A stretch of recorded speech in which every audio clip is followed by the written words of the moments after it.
Amarachi's world shattered. A girl once full of hope, now only a shadow of herself. Accused, abandoned, and chained by suspicion, her truth is drowned by the roar of the crowd. The sun had barely set when the whispers became a roar.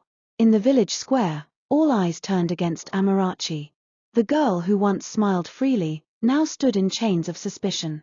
Mema Efima's cries pierced the night. She took my child. She must provide her. The crowd echoed her pain, fueling the fire of accusation. The police soon arrived, led by Officer Chaik, a tall, stern man in uniform. Without question, without mercy, Amarachi was seized. Her tears fell like rain, but her voice trembled with truth. I did not take her. I swear before God, I did not. But no one listened. The villagers had already chosen their verdict. To them, Amarachi was guilty until proven innocent. At the police station, she sat alone in a cold cell.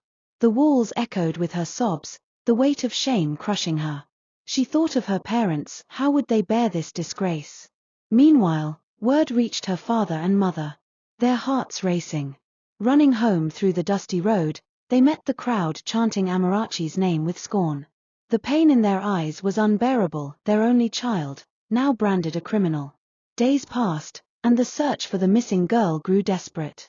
Mema Efima's anger turned into bitterness, and the villagers pressed the police to act quickly. Every morning, Amarachi prayed in tears, God, show them the truth, let me not perish in this lie. But heaven seemed silent. 1 week later, the missing girl's lifeless body was discovered deep in the bushes outside the village. Her small hands folded across her chest, her eyes forever closed. The news spread like wildfire. Mema Efima screamed in agony, rolling on the ground, but her anger quickly found its target again. To the police, she cried. This girl killed my child. She must not live. Amarachi's parents wept bitterly, trying to defend her innocence. But their voices were drowned by the rage of the crowd. In the courtroom, Amarachi stood trembling. Her once bright eyes were now swollen from endless tears. The judge read the charge, kidnapping and murder. Though there was no proof, no witness, the weight of the villagers' anger pressed down like a verdict. Her father stood, his voice shaking. My daughter is innocent. She is all we have.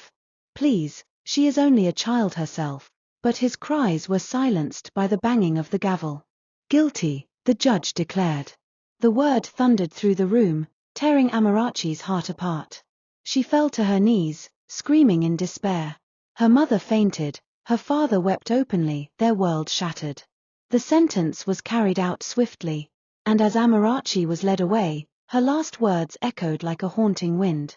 I am innocent. God knows I am innocent. The village returned to silence, but it was a silence heavy with guilt. For in their haste to accuse, they had destroyed a life. Years later, whispers still haunted the village. Some said the truth about the little girl's death was never found. Others said the real killer still walked free. But Amarachi's name remained forever stained. Her parents grew old with grief, their laughter gone, their joy buried. And Mema Efima? She carried her sorrow like a shadow, never escaping the memory of the day she pointed her finger at the wrong girl. In the end, Amarachi's story was not just one of accusation.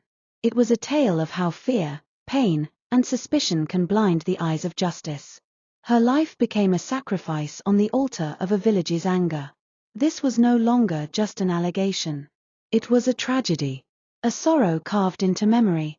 A wound that time could never heal.